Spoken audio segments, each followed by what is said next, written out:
അപ്പം നേരത്തെ നമ്മള് സെയിൽസ് ഡാറ്റ 2020, 21, 22 മൂന്ന് ഡാറ്റാസിനെ നമ്മൾ അപ്പൻഡ് ചെയ്തായിരുന്നു. അപ്പൊ ഇതെന്താ നമ്മൾ സെയിം ഡാറ്റാസ് ബാക്ക് എൻഡിലോട്ട് കണക്ട് ചെയ്തു. ദെൻ അതിൽ നിന്നാണ് നമ്മൾ അപ്പൻഡ് ചെയ്തത്. ഇനി എങ്ങനെയാണ് ഫോൾഡറിൽ നിന്ന് നമുക്ക് ഫയൽസ് അപ്പൻഡ് ചെയ്യാന്ന് നമുക്ക് നോക്കാം.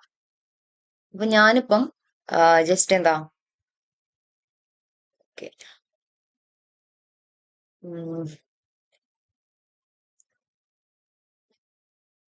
ഓക്കെ നമ്മൾ ഓൾറെഡി നമ്മളുടെ വീഡിയോ മീൻസ് ഈ ഡാറ്റാസ് നമ്മൾ ഓൾറെഡി എന്താ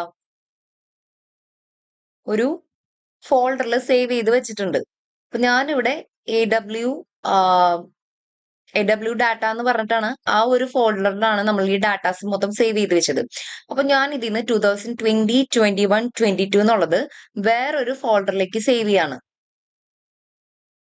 അപ്പൊ ഞാൻ ഇവിടെ അഡ്വഞ്ചർ എന്ന് കൊടുത്തിട്ട് ആ മൂന്ന് ഡാറ്റാസും വേറൊരു ഫോൾഡറിലേക്ക് സേവ് ചെയ്തു. ഓക്കെ, നെക്സ്റ്റ് നമ്മള് നമ്മളുടെ പവർ ബിഐയുടെ ബാക്ക് എൻഡ് എടുക്കാം. ദെൻ ന്യൂ സോഴ്സിൽ ചെല്ലാം. ന്യൂ സോഴ്സിൽ നമ്മൾ ഫോൾഡർ സെലക്ട് ചെയ്ത് കൊടുക്കാം. ഓക്കെ, ഫോൾഡർ സെലക്ട് ചെയ്യാം, കണക്ട് കൊടുക്കാം. ദെൻ നമ്മളുടെ ആ പാത്ത് പറഞ്ഞു കൊടുക്കുക. അപ്പൊ നമ്മൾ നേരെ ബ്രൗസ് ക്ലിക്ക് ചെയ്യാം. ദെൻ എവിടെയാണ് നമ്മൾ ആ ഒരു ഡാറ്റ സേവ് ചെയ്ത് വെച്ചിരിക്കുന്നത്? അപ്പൊ ഞാനിവിടെ ഡെസ്ക് ടോപ്പിൽ അഡ്വഞ്ചർ എന്ന് പറയുന്ന ഒരു ഫോൾഡറിലാണ് സേവ് ചെയ്ത് വെച്ചിരിക്കുന്നത്. അപ്പൊ ഞാനത് സെലക്ട് ചെയ്തു, ഓക്കെ കൊടുത്തു. അപ്പം അവിടെ നമ്മളുടെ ആ ഒരു പാത്ത് വരും, കറക്റ്റ് പാത്ത് വരും. അത് ഓക്കെ കൊടുക്കുക. നെക്സ്റ്റ് ഇവിടെ കണ്ടോ, നമ്മളുടെ ആ മൂന്ന് ഡാറ്റ, അതായത് 2020, 21, 22 ഞാൻ സെലക്ട് ചെയ്ത ആ മൂന്ന് ഡാറ്റയും ഇവിടെ വന്നിട്ടുണ്ട്. ഇനി ഞാൻ എന്താ ചെയ്യേണ്ടത്? കമ്പൈൻ ആൻഡ് ട്രാൻസ്ഫോം ഡാറ്റ കൊടുക്കുകയാണ്. അപ്പൊ അത് മൂന്നും കമ്പൈൻ ആവുകയും ചെയ്യും, നമ്മളുടെ ബാക്ക് എൻഡിൽ തന്നെ നമ്മൾക്ക് ഡാറ്റ വരികയും ചെയ്യും.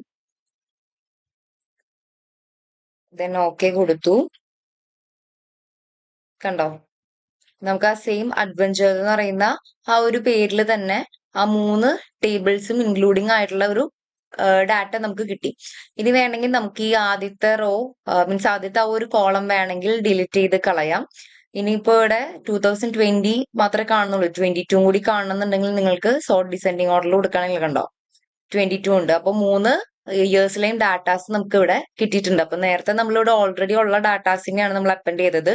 ഇപ്പൊ നമ്മൾ ഫോൾഡറിൽ നിന്നാണ് അപ്പൻഡ് ചെയ്തത്. അപ്പൊ രണ്ട് ടൈപ്പിലും നമുക്ക് അപ്പൻഡ് ചെയ്യാൻ പറ്റും. ഓക്കെ,